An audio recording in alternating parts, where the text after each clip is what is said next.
أعوذ بالله من الشيطان الرجيم بسم الله الرحمن الرحيم الحمد لله والصلاة لأهلها.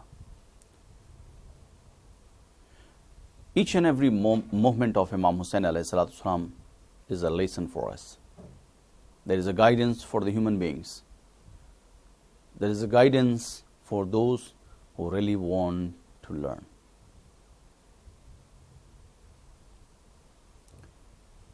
Now let me narrate you one incident. Abi Shasa was one of the brave commander of Umar ibn Sa'd, and he was one of the leaders of his army in Kufa. So in the beginning he had never realized that there would be a battle between Imam Hussain and Yazid, and he thought that the whole issue would be settled. But when he realized that Imam Hussain, he refused to pay allegiance to Yazid, he started contemplating that what's there, what's wrong. Because prior to that, he had not realized the state of Yazid. He had not realized what Yazid is doing. And therefore, he was a silent spectator, in fact. But when he realized that Imam Hussain, he refused to pay allegiance to Yazid, he started contemplating on this issue. And when Imam Hussain, he arrived in the battle of Karbala, so Abi Shasa, at that point, he realized that Yazid is wrong. Yazid is against Islam, and therefore he left the army of Ibn Sa'd and he went to Imam Hussain alayhi salatu wasalam. He defended Imam Hussain alayhi salatu wasalam at various fronts in the battle of Karbala. And on the day of Ashura, this Abi Shasa, he fought with the army of Yazid, with the army of Umar ibn Sa'd, and he killed many of them.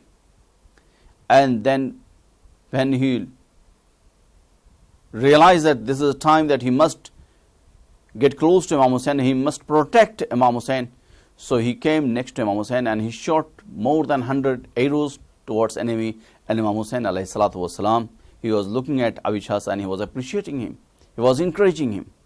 And when he lost all the arrows that he had, so he went to the battle of Karbala. He took permission from Imam Hussain and he went to the battle of Karbala and he fought bravely and gave his life for the life of Imam Hussain alayhi salatu wasalam. So now this story, it gives us a lesson that it was because of the cultural propagation of Yazid that many people, they were unable to realize what Yazid is doing. And in today's world, we are having the similar situation. Because of cultural propagation, we are unable to see the teachings of Islam. We are unable to see the leaders of our time. We are unable to see our scholars, our religious scholars, and their teachings. And many ignorant people, they are coming in our society. They are propagating anything that they want to in the name of Islam against Islam. So this story, it gives us a lesson that what role we need to play in our society. This is what Imam Hussain alayhi salatu wasalam, he wanted from us. He wanted us to realize our responsibility and act according to Islam. In today's world, when we are living in this modern world, there is a lot of cultural propagation, there is a lot of media propagation, and this story of Abi Shasa, it reminds us that how we must tackle with these issues, how we may protect Islam, how we may spread the real teachings of Islam. So to understand Islam, we need to see the real scholars, our real leaders, and we must listen our leaders, our mujtahid. And this is the message that we learn. This is one of the messages that we learn from the event of Karbala. Wassalamu alaikum wa rahmatullahi wa barakatuh.